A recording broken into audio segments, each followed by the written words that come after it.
જાણીએ છીએ કે મથુરામાં જેલમાં એનો જન્મ થાય. કાકા વાત સાચી છે. દેવકીની કુખે ભગવાન જન્મે છે, કારણ કે 7 સંતાનોને પોતાની નજર સામે મરતા જોવે. એ પીડા સાથે જ્યારે પુકાર થાય ત્યારે પરમાત્માને પ્રગટવું જ પડે.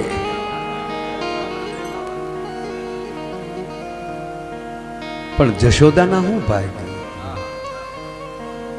આંખ ઉઘાડે ત્યાં પડખામાં અખિલ બ્રહ્માંડનો માલિક ગુગવાટા કરે. એટલે કાગ બાપુને લખવું પડ્યું, માડી તારા કેટલા જન્મની કમાણી નંદરાણી, આ અખિલ બ્રહ્માંડનો માલિક જન્મે જેલમાં અને તારી પાસે ગુગવાટા કરવા વયો આવે. અને ત્રીજી વાત એ છે કે નંદરાયની ખુમારી સાહેબ કેવી છે કે કંસ જેવી મહાસત્તા અને મથુરાથી યમુનાને સામે જ કાંઠે વ્રજ હતું, પણ કંસ નહીં તેવડ નહોતી કે એ કાંઠો એ બીજાને મોકલ્યા કર્યા. પૂતનાને મોકલી, સઠીને દી પૂતનાને મોકલી, અને સઠીને જ દિવસે પૂતનાની સઠી કરી નાખી.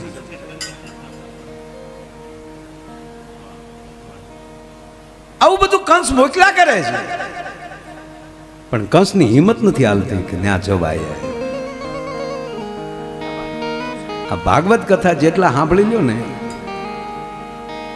એના હૃદયમાંથી એક વસ્તુ તો વહી જ જવી જોવે, ઈર્ષા વહી જવી જોવે.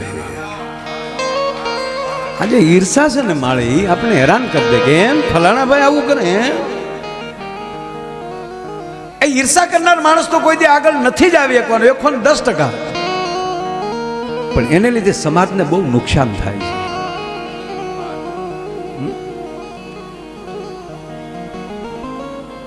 મોટી પેઢીમાં કોઈ મને નોકરીમાં રાખી લે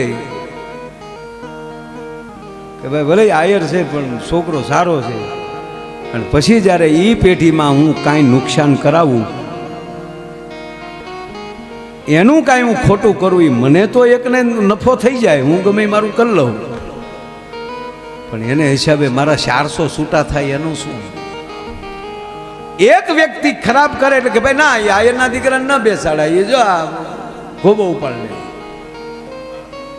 અને એક વ્યક્તિ એવું કામ કરે ને તો પાછો 18 વર્ષને વિશ્વાસ બેસી જાય કે વાત હાશી, પણ એ બધું કરી શકે, પણ આયરનો દીકરો આવું તો ન જ કરી શકે. તો સાંભળી લેજો કે કૃષ્ણને એમ હોય કે યાદ મોટા થઈએ કે, અને 9 વર્ષના ધણી રા ડિયાસના ધર્મપત્ની પરમાર રાણી હોનબાઈ પરમારને એમ જ થાય કે કાકા કુટુંબ બધું મૂકો, પણ મારો જીભનો માનેલો દેવાય ગોદર આયર છે ને, ત્યાં મારા દીકરાનો વાળ વાંકો નહીં થાય, પછી ભલે હું સતી થઈ જાઉં, નહીતર સતી નો થાત. ધર્મ છે કે બાળકને મૂકીને સતી ન થઈ શકાય. એને પતિ હારે બળી જાવું હતું, પણ સતાય જીવવું પડતું હતું. એના ખોળામાં બાળક રમતું હતું, એના ખોળામાં બાળક રમતું હતું. સતી પ્રથા બંધ થઈ જતી હતી ત્યારે, પણ સોમલદેને થયું મને કાળજે ટાઢક થાય કે આયરને આંગણે દેવાય બોદરને આંગણે વયો જાય તો મારા દીકરાનો વાળ વાંકો નહીં થાય. વાળ વાંકો થાય એટલું નહીં, એ જુવાન થાય એટલે ને ગાદીએ બેસાડ્યા વગર, મારો વારસો જાળવ્યા વગર આયર નહીં રહે. આ એ એક માણસ એવો થઈ જાય, એની વાહમાં આપણે બધા ઉજળા થઈ જાય. વાત એ છે એમ આ કથા આજે હોરઠને ઉજળી કરી છે, નાઘેરને ઉજળી કરી છે. મારો કહેવાનો એના કોઈ મારે વખાણ નથી કરવાના, પણ વાત એ છે કે જ્યાં આવું થાય, અને એમાં અમારો તો વિષય છે સાહેબ, મને તો આવું કોક કરે બહુ ગમે. શું કામ? આપણા બાપની કથા થાય અને હું સાતી ઠોકીને કહું કે 9 દી દ્વારકાધીશ આયા છે, બધે કથા થતી હોય, પણ આયરનો દીકરો જ્યારે ભાગવત બેહાડે ને તેથી દ્વારકા વાળો રાજી હોય ને, એને એમ થાય કે મારા સોરુડા મારી કથા બેહાડે છે. આનાથી પિતૃને તો મોક્ષ મળે, પણ નથુ બાપા જીવતા જાગતા બેઠા બેઠા જ આ જોતા જાય છે. આની જે લહેર કરે છે, એક મહાપુરુષ પાસે પૂછ્યું, બાપુ પાસે જ મેં સાંભળેલું બાપુએ જ કીધેલું કે ભાગવત કથા બેસાડી એટલે પિતૃને મોક્ષ થાય જ તે. કથામાં તમે જાઓ ને એટલે પિતૃને મોક્ષ થઈ જ જાય. પણ જે પરિવાર ભાગવત બેહાડવાનો સંકલ્પ કરે ને ત્યાં જ એના પિતૃને મોક્ષ થઈ જાય છે, એટલી તાકાત છે. બાકી પિતૃ નડતા હોય એ ભાગવત કરે કે દાખલા કરે કયો હાલો, એ થોડા ભાગવત કરે પિતૃ નડતા. મારે બે હવું છે. છોકરા બોલ્યા 80 વર્ષ બેઠા ને 1.5 વીઘા વેચીને ગયા, હવે તો રહેવા ગયો ના. પિતૃ નડતા કઈ ન થાય. એક ભાઈ જોરાવા ગયો તા, કીધું કે તમારા પિતૃ નડે. ઓલા કે અમારા પિતૃ જોઈને ગયા, એ નહીં નડે, બીજું કંઈક જોવું હોય તો જોવું. એને લીધેલી લોનો અમી ભરીએ છે, એવું નડવા આવે. એને હજી બીક છે બેંક વાળા લઈ જાય, એ આવતા છે નડવા. એનો મુદ્દો જ નથી, બીજું કાંઈ હોય કયો. અને હકીકત છે સાહેબ. આ તમે હું તમને હાવ રિયલી વાત કરું. પ્રોગ્રામ મૂકો ને, પ્રોગ્રામ જો કરી કિશોરભાઈ, અમારા કિશોરભાઈ અમારા આ બધા યુટ્યુબ બધું એ કાઢે છે, અત્યારે લાઈવે તે બધું બહુ સરસ કરે છે. એકવાર એને તાળીઓથી વધાવો. ઉનામાં જેણે ઊનું માથું કાઢ્યું છે. હા, દીવ જવું હોય ને તો ઊના થઈને જવું પડે, ટાઢા થઈને જાવ તો ન આવે, ઊના થઈને જવું પડે દીવ. એટલે વાત એ છે કે આ તમે એટલા દિવસ 7 દિવસ કેમ વયા જાય એ તમને ખબર જ નહીં રહે. અને હાવ કોઈ કાંઈ બીજું ખરું. એ આવીને તૈયાર થઈને બધા કથામાં બેસી જાય ને પાછા દાદા રાસ લેવરાય, બધા રાસ લઈ લે ને પાછા એ કથા સાંભળીને પાછા જે જમીન ન લઈને હરકું ન કરે ત્યાં તો પાછો બીજો કાર્યક્રમ આવી ગયો ને સવારે પાછું કાંઈકનું કાંઈક તૈયાર થવાનું હોય. અને આખો પરિવાર એવો કયો પ્રસંગ હોય તમે એ કાર્ય હાથ દી આવો આનંદ કરી શકો.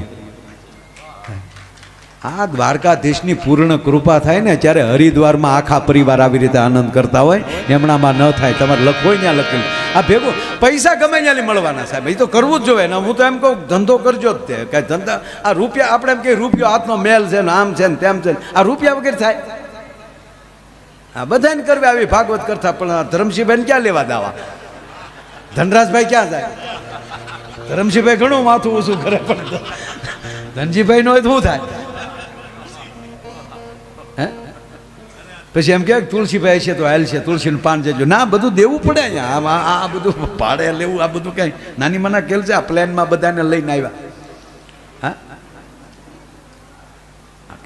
પણ એ પૈસો જ એવો આવે કે લક્ષ્મીજી રાજી થાય ને વિષ્ણુ રાજી થાય. શાબાશ શાબાશ, આ નરું સત્ય છે. એ તો આપણે વાતો કરીએ પૈસા પાછળ છુકામ ડોટું મૂકવા નથી. આપણે ટીવી ચાલુ કરો 2-3 બાપુ આવા સાંભળવા મળે. संपत्ति मिथ्या है, रुपये के पीछे मत दौड़ो. तो हमारे हूँ तारी वहां दौड़વું અને તું ફાળો લેવા આવી ત્યારે હું અમારા છોકરા લખાવવા કાઈ લ્યો બે અમારા.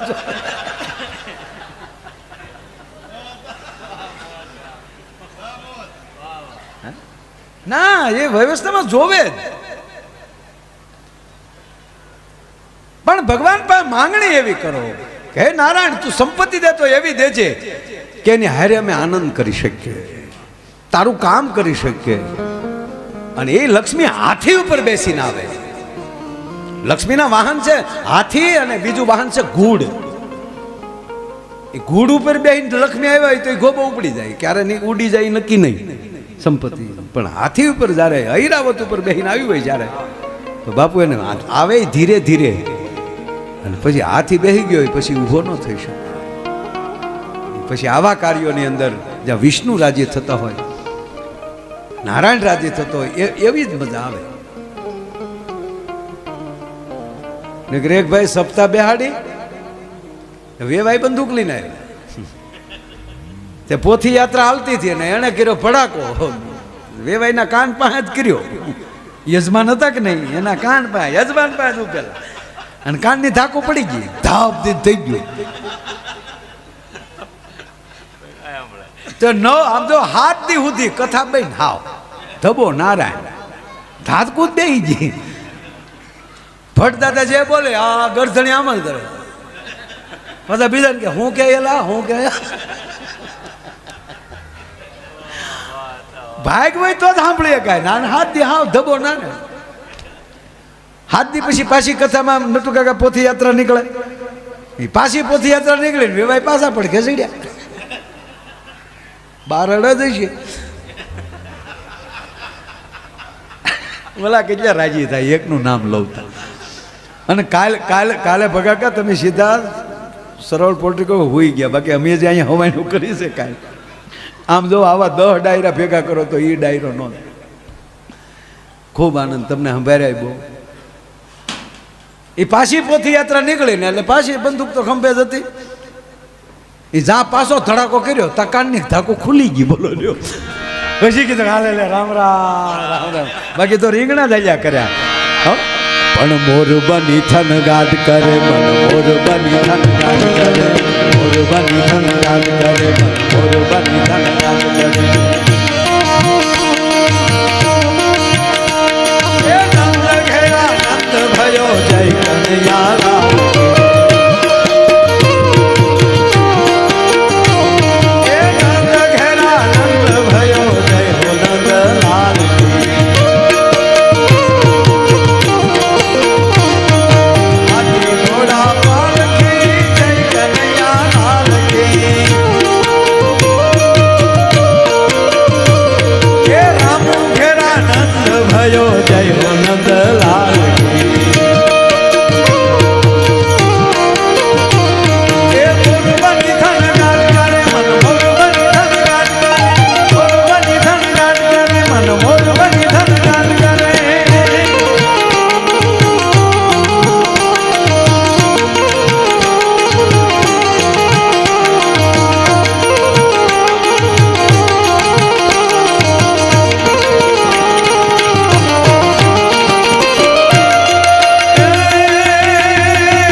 મહાદેવ દાદા જે વાહળીની વાત કરી એ અદ્ભુત વાત થાય વાહળીના સૂરમાં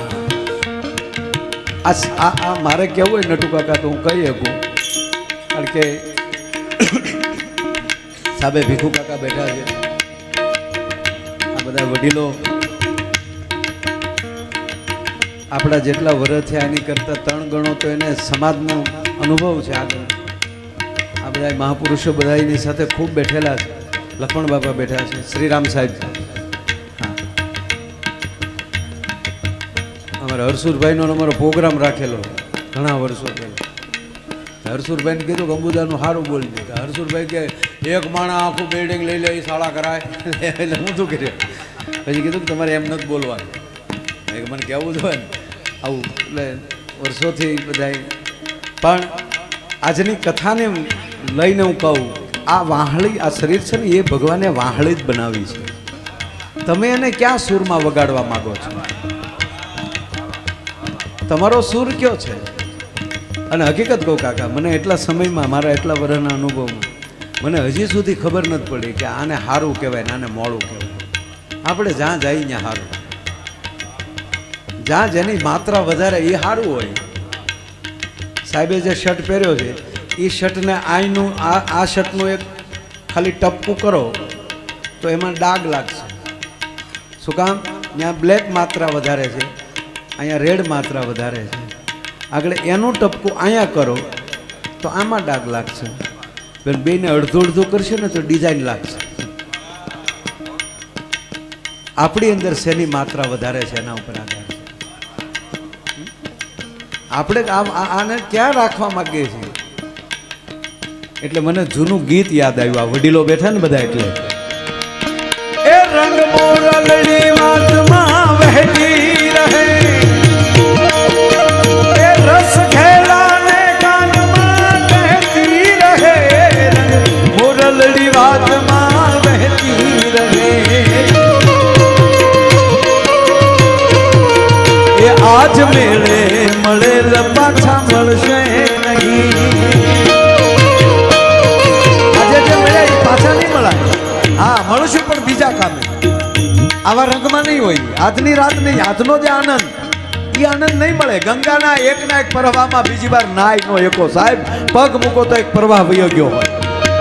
એટલે એ આજ મેળે મળેલ પાછા મળશે નહીં.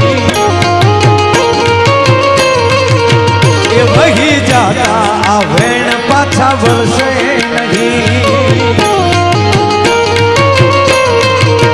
હે આને ઘડનારે, હે એને ઘડનારે, હે એને ઘડનારે સૂરમાં જ બોલી ગળી. મેળે મેળે મેળે મેળે મેળે મેળે મોરલડી હેલે, હેને ચડીને રાત રેલે ચડી, એવી હેને ચડીને રાત રેલે ચડી. મેળે મેળે મેળે મેળે મોરલડી.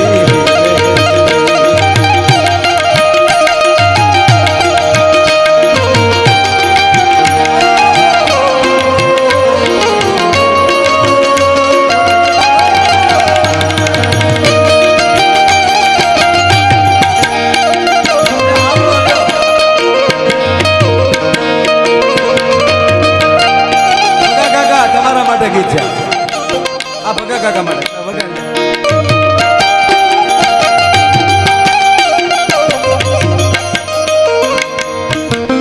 આ લગન ગીત છે.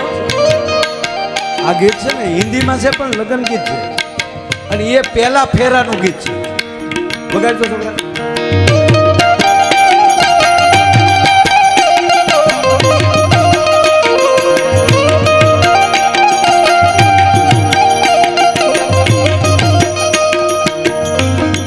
કડી ગાવું ગાવા પહેલે તેરે મેરે હોઠો મે મીઠે મીઠે ગીત મિતવા.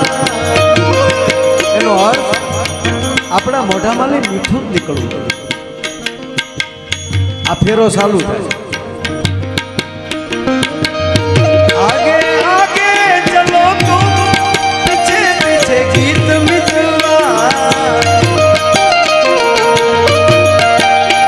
દીકરો કોઈ જ પણ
કરીને